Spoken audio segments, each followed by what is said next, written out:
दिनदर्शिका लोकाभिमुख सोहळ्याच्या कार्यक्रमाच्या निमित्तानं आपण आदरणीय सरांना विचार व्यक्त करण्यासाठी मी विनंती करतो।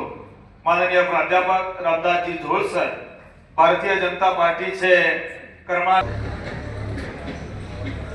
कोटी महाराजांच्या या पावन नगरीमध्ये आणि विठ्ठल रुक्मिणीच्या मंदिरामध्ये आपण या ठिकाणी आम्ही जे फाउंडेशन केलेलं आहे, प्राध्यापक रामदास झोळ फाउंडेशन, त्या माध्यमातून आम्ही जी कामं केलेली आहेत, कुठलेही राजकीय पाठबळ नसताना एक आपण सामाजिक जीवनामध्ये जगत असताना आपण समाजासाठी काहीतरी केलं पाहिजे आणि ते काम केलेलं आपण लोकांसमोर मांडलं पाहिजे, म्हणून आपण एक दिनदर्शिका त्याची तयार केलेली आहे आणि त्याचा लोकार्पण सोहळा आज या ठिकाणी आपण आयोजित केला आहे। आणि या सोहळ्यासाठी उपस्थित असलेले आमचे मार्गदर्शक शहाजी सर देशमुख, या गावचे माजी सरपंच तसे या विभागात माजी जिल्हा परिषद सदस्य चंद्रकांतजी सरडे, तसेच सोलापूर जिल्ह्याचे माजी जिल्हा उपाध्यक्ष राजेंद्रजी बाळकुळ, तसेच व्यासपीठावरील उपस्थित असलेले मकाई सहकारी साखर कारखान्याचे माजी संचालक हरिभाऊजी जिंजाडे, आमचे सहकारी हरिभाऊजी मुंगवडे, तसेच भाजपचे जिल्हा उपाध्यक्ष शशिकांतजी पवार, आमचे सहकारी राजचंदजी खाडे, आमचे मोठे बंधू अनुरोधजी झोळ, आमचे 2 नंबरचे बंधू नवनाथ बापू झोळ, आमचे 3 नंबरचे बंधू जे पंढरपूरला असतात पांडुरंगजी झोळ, तसेच व्यासपीठावरील सर्वच मान्यवर, उपस्थित असलेले सर्व पत्रकार बंधू, सरडे भाऊसाहेब असतील, कामटे साहेब असतील आणि या पंचकृषीतून आलेल्या सर्वच जणांचं मी या ठिकाणी स्वागत करतो। आणि सर्वप्रथम सर्वांना नवीन वर्षाच्या माझ्या झोळ कुटुंबियांकडून मी शुभेच्छा देतो। आजचा दिवस किंवा हे वर्ष खूप महत्वाचा आहे। याच्यामध्ये आपण हा कार्यक्रम लवकर घेतल्यामुळं एक चांगला योगायोग घडला म्हणावा लागेल, कारण आम्ही एकत्र आहोतच, आम्ही 4 जण भाऊ एकत्रच। शहाजी सर जसे म्हणले, वैचारिक मतभेद असू शकतात राजकारणामध्ये, पण आम्ही घरामध्ये एकत्रितच आमच्या सर्व गोष्टी होतात, आम्ही एकत्र विचारविनिमय करून गोष्टी करतो। फक्त राजकीय विषय हा बाजूला ठेवला तर इतर गोष्टीमध्ये आम्ही निश्चितच एकमेकाच्या बरोबर असतो। पण आज हे वर्ष सूर्याचं वर्ष असं म्हटलं जातं आणि आपण सर्वांनी म्हणजे सुरुवात का चांगली झाली म्हणतो की आपण पहिल्याच दिवशी सूर्याचं वर्ष जे म्हटलं जातं त्या वर्षी आपण सर्वांनी सूर्य उगवण्यापूर्वी आपण सर्वजण उठलोत आणि आपल्याला इथं एकत्र आपण आलो। आता हा दिनदर्शिका लोकार्पण सोहळा आहे, पण या ठिकाणी राजकीय बऱ्याचशा गोष्टी चर्चेला गेल्या। राजकारण येत जाईल, पण जसं अटल बिहारी वाजपेयी म्हणतात की सत्ता येईल जाईल परंतु हा देश टिकला पाहिजे, तशा पद्धतीनं सत्ता येतील जातील गटतट असतील, पण आपल्या भागाचा विकास करायचा असेल तर आपण सर्वांनी एकत्र आलं पाहिजे। जसं शहाजी सरांनी सांगितलं की त्यांनी कारखान्याच्या संदर्भात ते बोलले, कारण त्यांचा कारखान्यातला खूप मोठा अनुभव आहे। आपल्या भागामध्ये प्रमुख 2 पिकं घेतली जातात, ऊस आणि केळी। केळी हे अलीकडल्या 10-12 वर्षामध्ये केळीचं प्रमाण वाढलेलं आहे। मग आपल्या भागामध्ये आम्ही सर्वजण मागणी करतोय, आपल्या तालुक्यातील असतील जिल्ह्यातले लोकप्रतिनिधी मागणी करतायत की आपल्याकडे केळी संशोधन केंद्र झालं पाहिजे। आपल्या इथं वांगी परिसरामध्ये बरीचशी जागा आहे, महात्मा फुले कृषी विद्यापीठाची जागा आहे। निश्चितच सर्वांनी प्रयत्न केला तर त्या ठिकाणी कृषी संशोधन केंद्र होऊ शकतं। ज्याच्यामध्ये केळीचं संशोधन केंद्र आपण म्हणूया पर्टिक्युलरली. तुम्हाला सांगतो जळगाव या ठिकाणी पीपीपी मोडवरती एक चांगलं केळी संशोधन केंद्र त्या ठिकाणी उभा राहतंय. गव्हर्नमेंटच्या माध्यमातून उभा केलं तर थोडस शासनाला पण काही गोष्टी निधी उभारण्यामध्ये अडचणी असतात, पण जर पीपीपी मोडवर जर आपण जळगाव सारखं उभा केलं तर निश्चितच केळीच्या संदर्भातले संशोधन असेल, केळीचा निर्यातीच्या बाबतीत धोरण असेल किंवा निर्यातीच्या बाबतीत ज्या सोयी असतील त्या सर्व त्या ठिकाणी आपल्याला करता येतील आणि त्या माध्यमातून केळीचं उत्पन्न आणखीन या ठिकाणी वाढवता येईल. शहाजी सरांनी ऊसाचा पण प्रश्न या ठिकाणी उपस्थित केला. ऊसाच्या बाबतीत आम्हाला आठवतंय ज्यावेळेस मध्ये आदिनाथ सहकारी साखर कारखाना हा खाजगी तत्वावरती भाडे तत्वावर दिला गेला आणि मधल्या काही कोर्ट कचेऱ्यामुळे तो सहकारी तत्वावर झाला.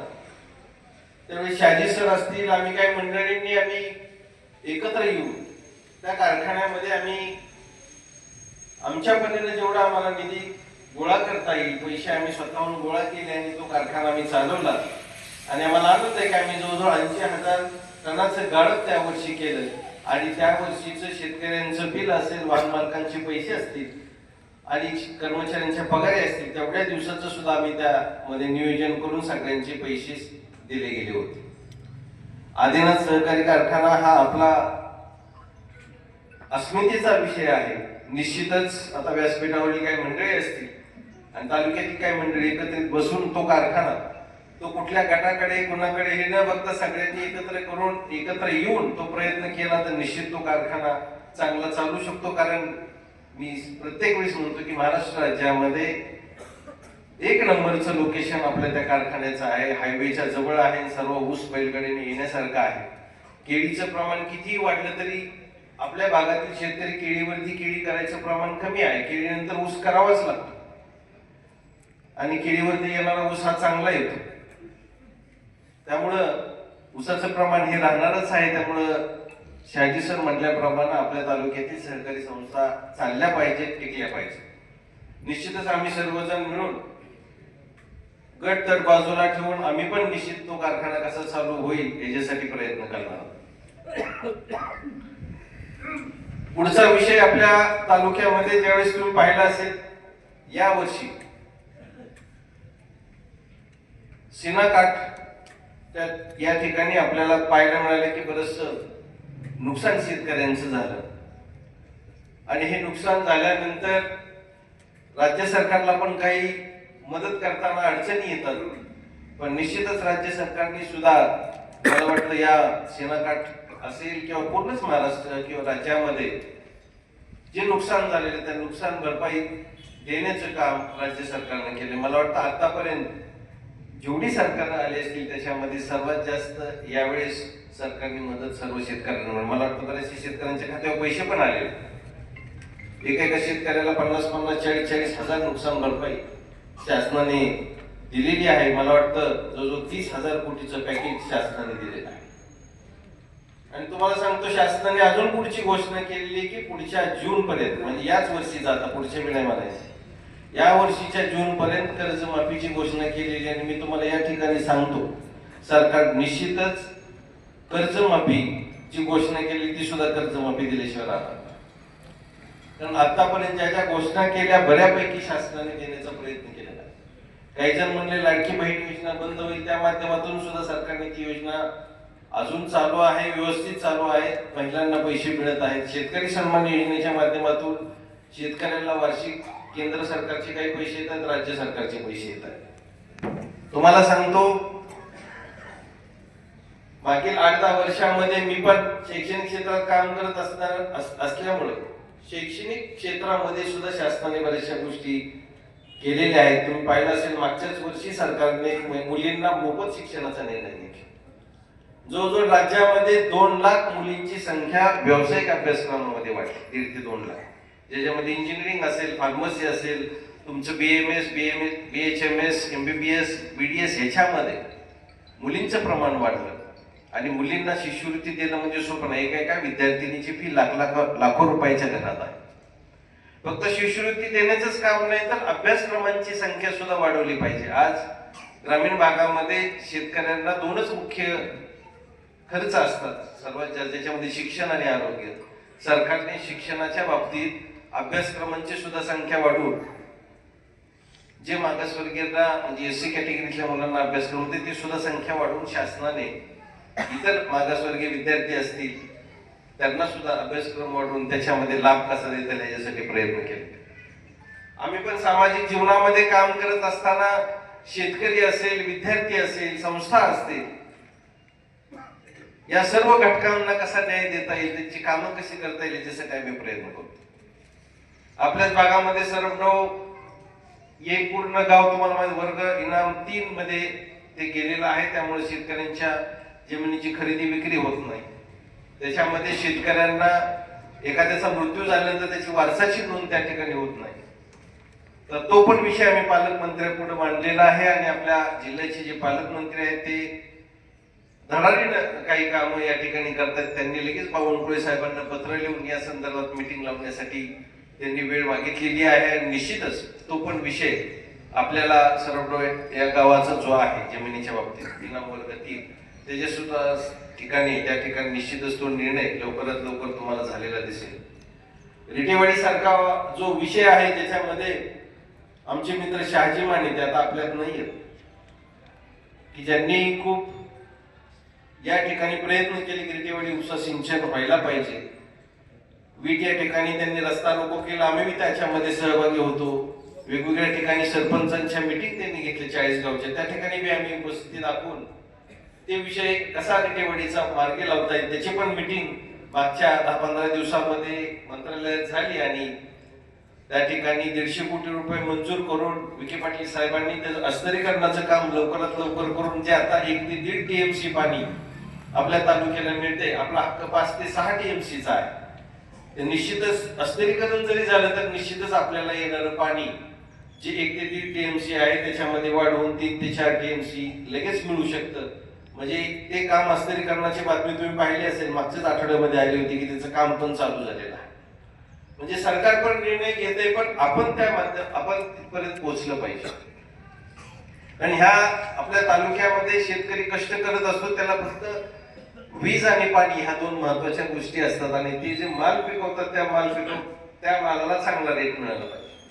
आज आपण बघतोय की ओंकार एक ग्रुप सहकारी आपल्या शुगर फॅक्टरीमध्ये उतरलेला आहे आणि या ओंकार ग्रुपच्या माध्यमातून चांगली स्पर्धा या कारखान्यामध्ये लागलेली आहे.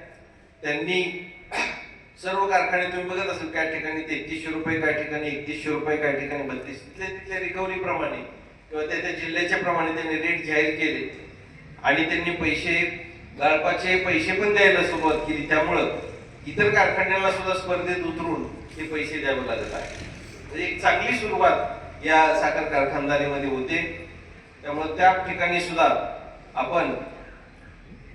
तुम्ही पाहिलं असेल की मकाई कारखान्याचं बिल ज्यावेळेस थकलं त्यावेळेस आम्ही शेतकऱ्यांना एकत्र घेऊन आंदोलन केलं आणि आम्ही जवळजवळ 27 ते 28 कोटी रुपये शेतकऱ्यांना मिळाल्याशिवाय आम्ही ते आंदोलन थांबवलं नव्हतं आणि आम्ही ते आंदोलन यशस्वी करून शेतकऱ्यांना त्या ठिकाणी पैसे मिळवून दिले.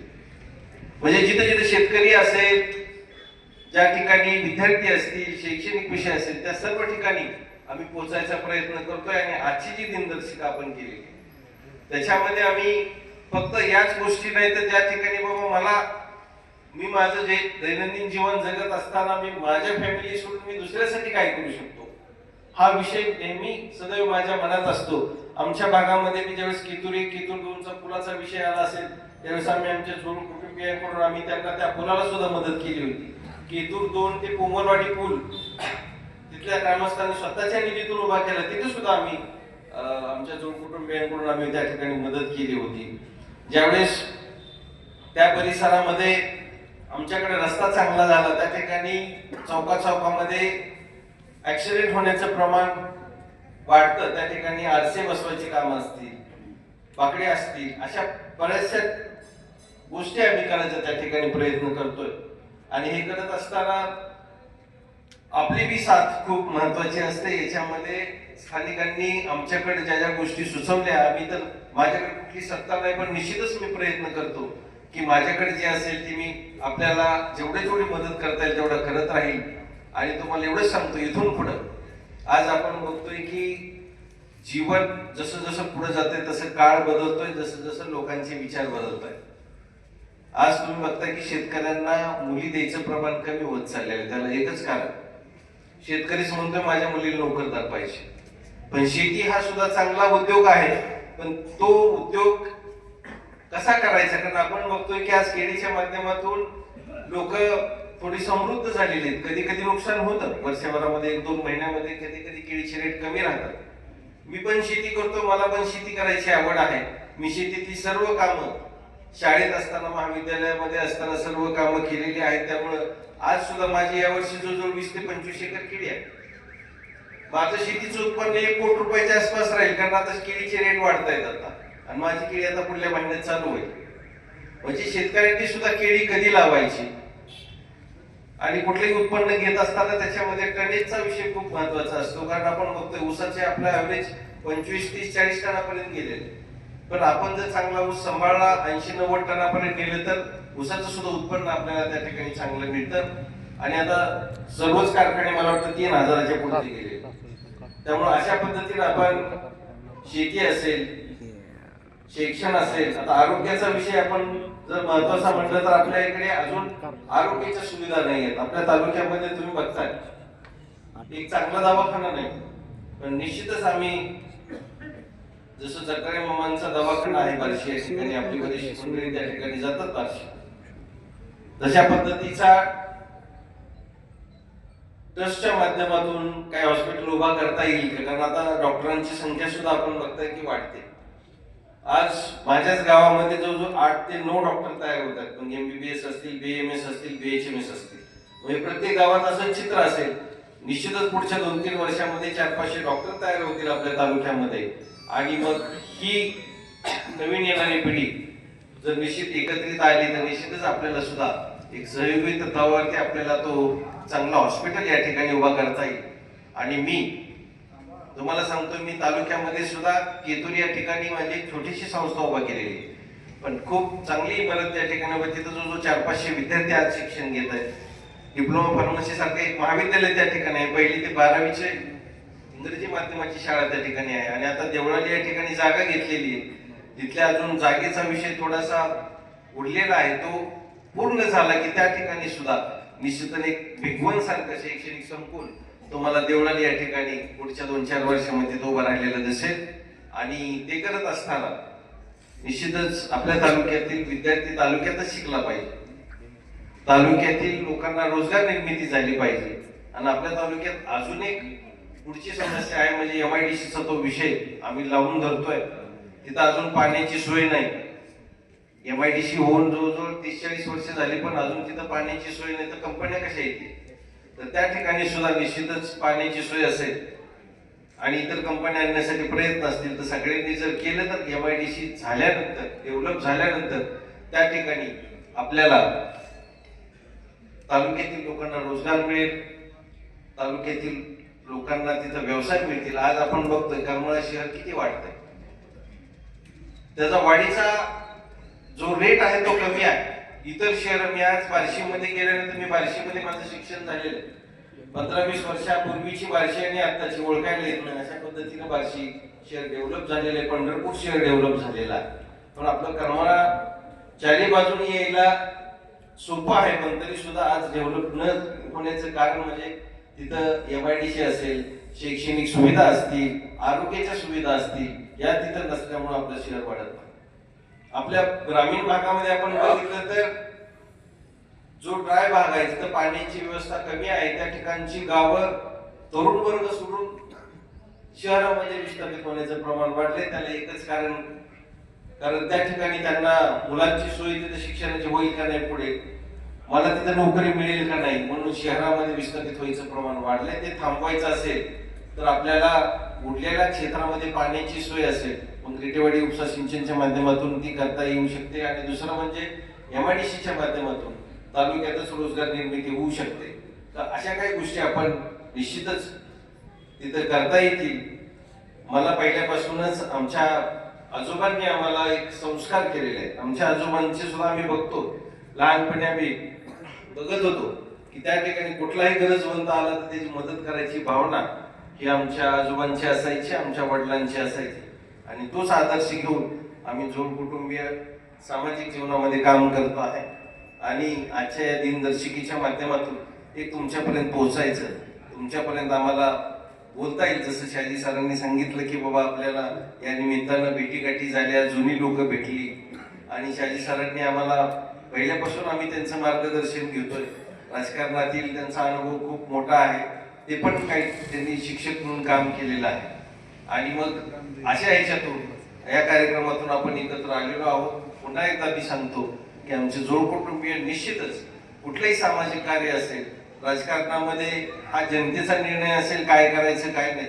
राजकारण येईल जाईल, जसं अटल बिहारी वाजपेयी म्हणतात तसं पण आपल्या तालुक्याचा विकास झाला पाहिजे. आणि त्याच्यासाठी आम्ही निश्चितच, जसं आता राजेंद्रजी बाळकुंड असतील, आपले चंदू काका असतील, हे सगळे आम्ही एकत्र येऊ. आमचे बंधू असतील, शहाजी सर असतील, या सर्वांचे एकत्र येऊन आम्ही निश्चित काय काय करता येऊ शकतं, आम्ही निश्चितच एकत्र येऊन तालुक्याचा विकास करण्यासाठी निश्चित प्रयत्न करू, असंच आपल्याला या ठिकाणी आश्वासन देतो. आणि नवीन वर्षाच्या पुन्हा एकदा सर्व या पंचकृषीतील सर्व आलेल्या जनतेला, इथं झाडाखाली बसलेले असतील, हॉटेलमध्ये बसलेले असतील, समोर बसलेले असतील, सर्वांनाच, पूर्ण तालुकावासियांना, आलेल्या पत्रकार बंधूंना मी माझ्या जोड कुटुंबियांकडून नवीन वर्षाच्या शुभेच्छा देतो आणि माझे 2 शब्द संपवतो. जय हिंद, जय महाराष्ट्र.